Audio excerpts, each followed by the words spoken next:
بسم الله الرحمن الرحيم. السلام علیکم ورحمۃ اللہ وبرکاتہ.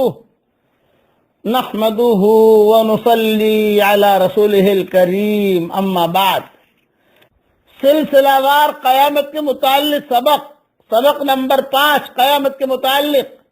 اس کا ٹائٹل ہے اللہ کے حضور میں پیشی اور اعمال کی جانچ. حدیث سنیے. حضرت عدی ابن حاتم رضی اللہ تعالیٰ عنہ سے روایت ہے کہ حضرت محمد صلی اللہ علیہ وسلم نے ارشاد فرمایا، قیامت میں تم میں سے ہر شخص سے اس کا پروردگار اس طرح بلا واسطہ روبرو کلام فرمائے گا، بالکل کوئی واسطہ نہیں، نہ درمیان میں کوئی ترجمان ہوگا، نہ کوئی پردہ حائل ہوگا. اس وقت بندہ کی ایک کیفیت ہوگی کہ وہ حیرت اور بے بسی سے ادھر ادھر دیکھے گا، پس جب نظر کرے گا اپنی داہنی جانب تو سوائے اپنے اعمال کے کچھ نہ دیکھے گا، اور ایسے ہی جب نظر کرے گا بائیں جانب تو سوائے اپنے اعمال کے کچھ اس کو نظر نہ آئے گا، اور جب سامنے نظر دوڑائے گا تو اپنے روبرو آگ ہی آگ دیکھے گا، اپنے روبرو آگ ہی آگ دیکھے گا. پس اے لوگو، دوزخ کی اس آگ سے بچو، اگرچہ خشک کھجور کے ایک خشک ٹکڑے ہی کے ذریعے سے اس سے بچنے کی فکر کرو. یہ حدیث بخاری میں ہے اور مسلم میں بھی ہے.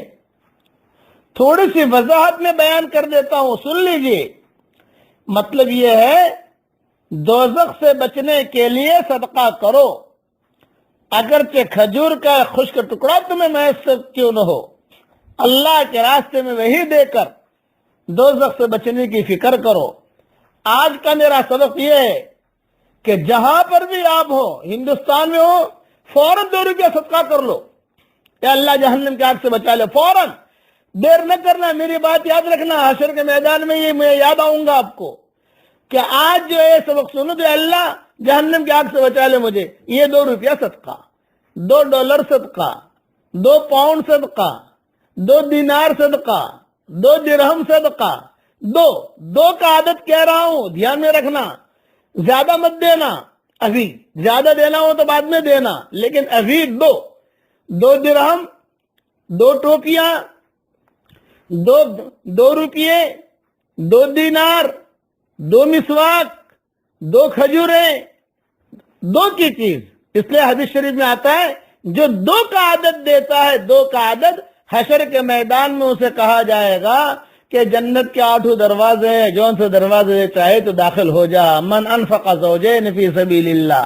اس لیے آج جو ہے میری رائے یہ ہے کہ ہمارا فوراً عمل کر لو بچے کے ذریعے سے. اگر باہر کہیں نہیں جا سکتے، آپ بھول جاتے ہو یہ، تو 2 دینار جو ہے نکال کر اپنے پرس میں رکھ لو کہ بھئی یہ مجھے صدقہ کرنا ہے، مجھے کسی غریب کو دے دینا ہے. تاکہ اور یہ نیت کر لو کہ اللہ پاک یہ حدیث سنیے، جہنم کی آگ سے تو ہماری حفاظت فرمانا. دوسرا، قرآن مجید میں اور احادیث میں بھی جہاں جہاں قیامت کے حساب کتاب اور وہاں کے ہولناک منظروں کا اور دوزخ کے لرزہ خیز عذابوں کا ذکر کیا گیا ہے، وہ اس لیے ہے کہ بندے اس سے خبردار ہو کر اپنے کو اس سے بچانے کی فکر کریں. اس حدیث میں تو آخر میں صراحت کے ساتھ اس مقصد کو بیان بھی فرما دیا گیا ہے، لیکن جن حدیثوں میں اس مقصد کی تصریح نہ بھی کی گئی ہو، ان کا مقصد بھی یہی سمجھنا چاہیے، اور اس سلسلے کی تمام آیات اور احادیث سے ہم کو یہی سبق لینا چاہیے. گویا کہ کچھ نہ کچھ روزانہ صدقہ اس نیت سے کرنا چاہیے کہ اللہ جہنم سے تو مجھے بچا لینا. اللہ تعالیٰ جہنم سے ہم سب کی حفاظت فرمائے. اب پڑھیے میرے ساتھ, اے اللہ جہنم سے تو ہماری حفاظت کر, اے اللہ جہنم سے تو ہماری حفاظت کر, اے اللہ جہنم سے تو ہماری حفاظت کر.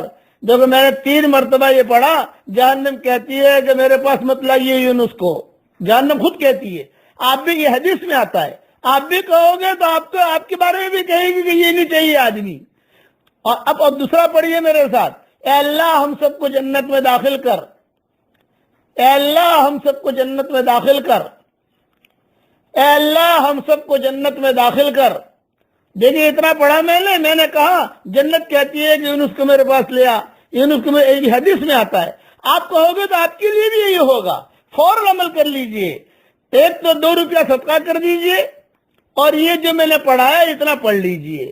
اب ایک اور چیز پڑھ لیجئے میرے ساتھ, لا الہ الا اللہ وحدہ لا شریک لہ لہ الملک وَلَهُ الْحَمْدُ وَهُوَ عَلَى كُلِّ شَيْءٍ قَدِيرٌ. دیکھیے میں نے پڑھا, آسمان کے دروازے کھل گئے اور اللہ دیکھ رہا ہے مجھے کہ کیا مانگتا ہے دعا. میں دعا مانگتا ہوں کہ اللہ تو ہم سب کو جنت الفردوس میں ہمارے قیامت تک کے آنے والی نسلوں کے ساتھ تیرے نبی کے پڑوس میں تو ہم سب کو جمع فرما دے. آمین آمین. السلام علیکم ورحمۃ اللہ وبرکاتہ. وآخر دعوانا ان الحمد للہ رب العالمین.